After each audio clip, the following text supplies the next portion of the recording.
सत्संगत जी, प्यार से कहना धन निरंकार जी। महाराष्ट्र समागम के ये आखिरी रोज़, जहाँ पिछले 3 दिनों से ये भक्तिमय भाव हर संत ने, हर उम्र ने ये समझाते हुए जो युगों युगों से संदेश रहा, मानवता को एक वाक्य ही ज़रूरत हर युग में जो रही, ये प्यार की, सत्कार की, करुणा की, दया की, एक सच्चाई की जो हर समय की सच्चाई है, जो परिवर्तित नहीं होती, ये परमात्मा, ये निराकार का जीवन में होना। और आज भी ये सच्चाई हर कोई अपने संग रख रहा है। तो जैसे इस जगह का भी नाम है सांगली, तो हमने ये सच्चाई सांग ली कि ये संग रख ली।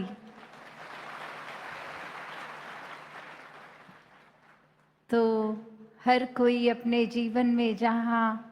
इसी सच्चाई को संग लेकर ही चलता रहे, ये जीवन का कोई भी पड़ाव हो, कोई भी परिस्थिति हो, बस ये प्राथमिकता, यही सच्चाई, ये परमात्मा हमेशा रहे जीवन में। ये इंसान तो कोई भी बहाना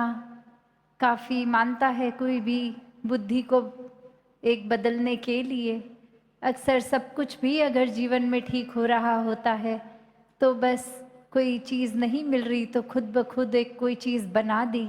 और फिर अपने मूड को, एक मन को, एक सोच को खराब कर लिया।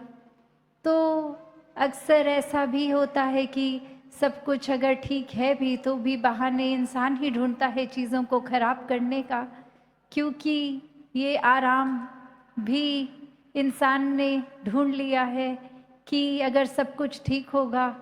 तो फिर ये मन को इतनी आदत लग गई है बुराई करने की, तो फिर ये आदत से मजबूर ठीक चीज़ में भी नुक्स निकालेगा। जैसे उदाहरण कितनी बार हम सुनते आए हैं कि एक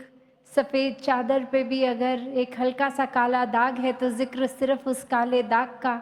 ना कि उस काले दाग के अलावा बाकी सफ़ेद चादर जो है उस पे नज़रिया रखने का। तो ये इंसान ने जहाँ एक रुचि अपनी नेगेटिविटी की ओर ही बना रखी है, तो फिर एक बात जहाँ बाकी सब अगर जो संतमति के होते हैं, जो निराकार के एहसास में रहते हैं, वो अपने जीवन की सच्चाई तो इस तरह मानते हैं कि अगर एक अंधकार से भरी जगह है तो भी थोड़ी सी भी अगर दूर कहीं रोशनी है तो भी वो काफ़ी है। और यहाँ जगमगाते कमरे में इंसान ने अगर एक छोटा सा कोना खुद ही चाहे बना लिया हो, कोई ऐसा जिसमें रोशनी नहीं पड़ रही, तो उसी को आधार बना लेगा कि कितना अंधेरा है। तो ये नज़रिए की बात। एक छोटी सी कहानी भी इसी तरह कि दो दोस्त एक देख रहे हैं, एक बहुत ही तूफान का समय है, हवा तेज़ चल रही है, तो एक झंडा और वो जैसे एक खम्बे के ऊपर कपड़ा बंधा हुआ वो झंडा, और हवा का समय एक दोस्त कह रहा है कि ये हवा इस कपड़े को हिला रही है, और वहाँ दूसरा दोस्त कह रहा है ये कपड़ा हवा में उड़ रहा है। तो इसी में ये अब आपस में डिबेट कि कौन सही है कौन गलत, और अब वो एक तीसरे इंसान के पास जाके बोलते हैं कि ये हमारा मुद्दा सुलझाओ कि क्या सही है। और वो इंसान फिर यही कहता है कि सब कुछ अगर स्थिर है तो आपका मन ही हिल रहा है, ये नज़रिया ही है, क्योंकि वो बातें देखा जाए तो दोनों ही सही हैं कि हवा के कारण उस कपड़े का हिलना या वो कपड़ा हवा में हिलना। तो ये नज़रिया, ये एक बात जो हर किसी ने उस तरह से अपने हिसाब से आजकल बना लेते हैं कि ये हमारा नज़रिया है तो यही सही है। फिर चाहे एड़ी चोटी का जोर लगा दें, दलीलें दे दें, एक अपने पॉइंट ऑफ व्यू को ही करेक्ट घोषित करके, एक फिर दूसरे के अगर बात में दम भी है तो भी एक अपने अहंकार की वजह से सिर्फ ये दिखाने के लिए कि हमारी सोच कितनी सही, कितनी उत्तम है, दूसरे के नज़रिए पे एक गौर ही नहीं करते, तवज्जो ही नहीं देते, कैसे फिर एक अपनी सोच को ही हर कोई सही साबित करने की दौड़ में फिर किसी से बात इसलिए नहीं करते, एक वार्तालाप, एक डिस्कशंस इसलिए नहीं कि दूसरे की बात सुन के हम कुछ सीखें, पर इंसान तो इसी दौड़ में है कि दूसरा जैसे ही अपना कोई पॉइंट ऑफ व्यू बताएगा, कोई अपना पक्ष किसी तरह से अपना नज़रिया दिखाएगा, तो उसी समय हम उसको टोक के बोलेंगे, नहीं, आपकी सोच से बेहतर तो हमारी सोच है, देखो आपने ये कहा, अब हमारी ये सुनो। तो अक्सर इंसान समझने के लिए नहीं, समझाने के लिए बात करने शुरू कर देते हैं। दूसरे की बात से सीखना तो दूर की बात, वो बात ही इसलिए कि दूसरे का अक्सर एक वाक्य, एक सेंटेंस ख़त्म भी नहीं होता कि वहीं टोक के अपनी बात शुरू, कि पहले ये समझ तो लें दूसरा क्या कह रहा है, फिर उस पे गौर करके कि वो सही कह रहे हैं तो वो बात को अपनाया जाए, और अगर सही नहीं लग रही तो उसके बारे में कुछ कहा जाए। पर नहीं, इंसान तो दूसरे की एक पूरी बात ख़त्म होने से पहले ही टोक के बस अपनी बात को इम्पोज़ करने लग जाते हैं, एक अपनी बात में इस तरह से वज़न डाल के, और फिर ये अहंकार इतना हावी हो जाता है कि अक्सर तो लोग डराने धमकाने तक उतर आते हैं कि अगर हमारी बात नहीं सुनी तो ये कॉन्सिक्वेंस होगा, ये हमारे नज़रिए को अगर आपने नहीं अडैप्ट किया तो फिर ये आपका नुकसान हम इस तरह कर देंगे। तो इंसान खुद ही आज देख लें, एक अपने अंदर आत्म मंथन करके कहाँ खड़े हैं। ये मन के ऊपर का जो भाव है, जैसे इस कहानी में भी वो हवा और वो कपड़ा, तो मन ने तो चंचल ही रहना है जब तक इस स्थिर के साथ जुड़कर इस निराकार से ना जुड़ा जाए। तो ये जैसे हर देवानी में भी है कि मन तो सादो एक है पर कितने रंग बदलता है, कि कैसे एक पल में हमारे अंदर क्या सोच है, क्या भाव है, अगले ही पल क्या हो जाते हैं। वही इंसान अगर अभी मिला और उसके प्रति हम एक अच्छे भाव रख रहे हैं और 2-4 मिनट कोई बात हुई, उसने कोई ऐसी बात बोल दी जो हमें नहीं ठीक लग रहा, बस मन उसके प्रति उसी पल पलट गया। जहाँ 2 पल इतना प्यार, इतनी खुशी मिल रही थी किसी को मिलने से, वहीं 2 मिनट में बस उससे इस तरह रूठ के चले गए कि बहुत गुस्सा भी उस पे आ गया। तो भाव वही कि जैसे कल भी सत्संग में एक जिक्र हुआ कि मन का ये बंदर जैसा रूप, ये उछल कूद, एक जगह टिक कर नहीं रहना, और ये स्थिर का जब साथ मन का हो जाता है तो फिर मनमत नहीं, ये संतमति, ये गुरमत से काम आता है।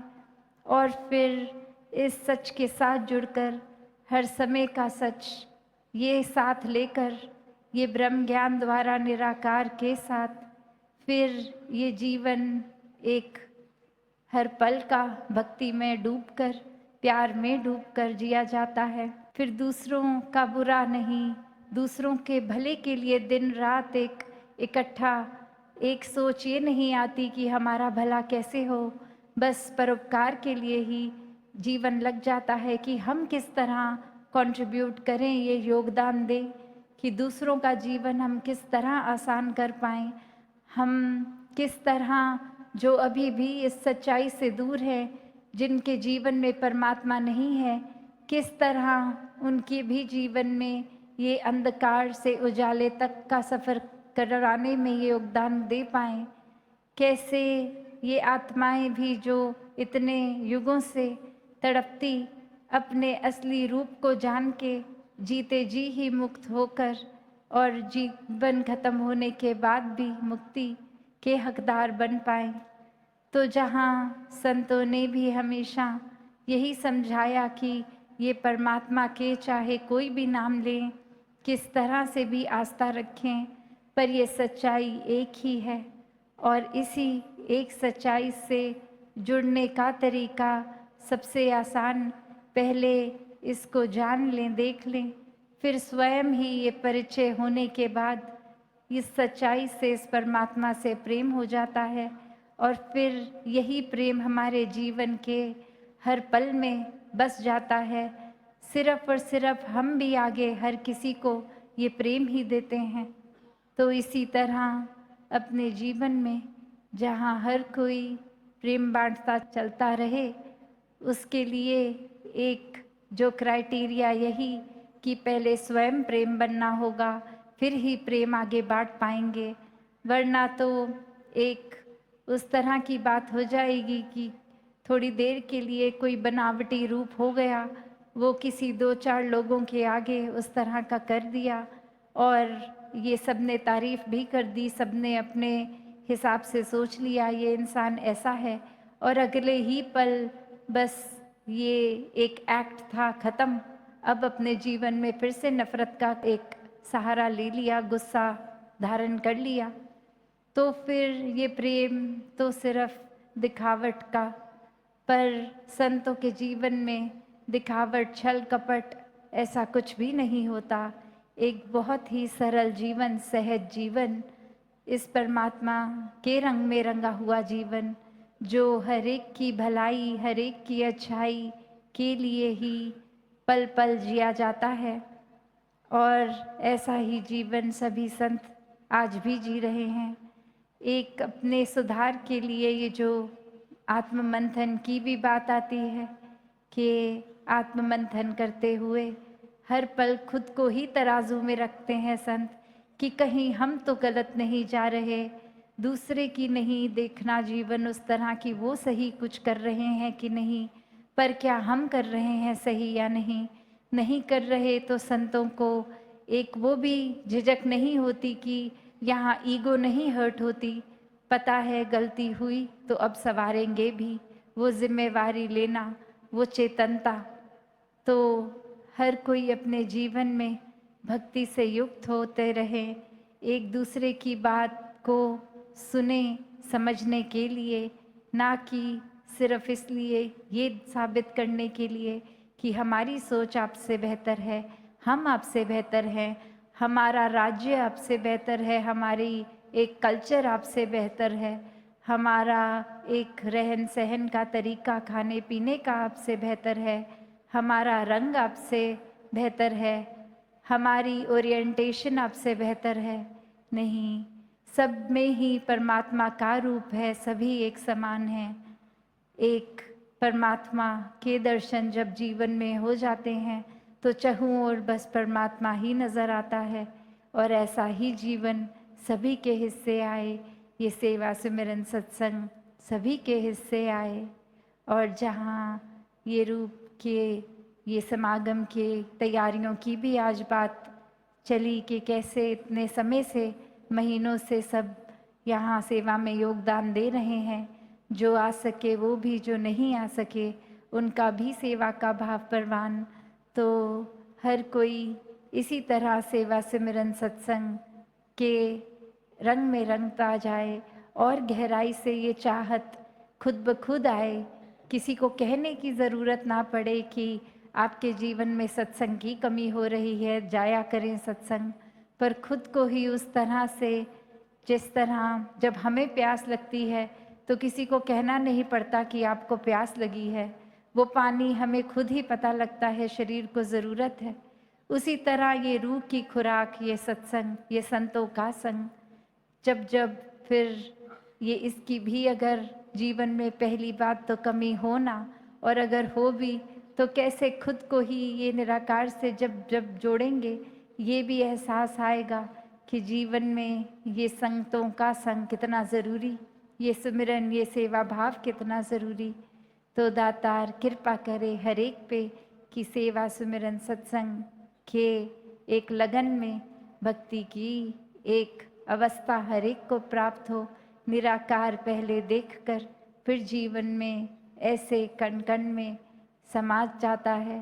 फिर हर पल में बस इसी के एहसास में जीवन जिया जाता है। ऐसा ही जीवन संतों का, ऐसा ही सभी जीवन जिए। साथ संगत जी प्यार से कहना, धन निरंकार।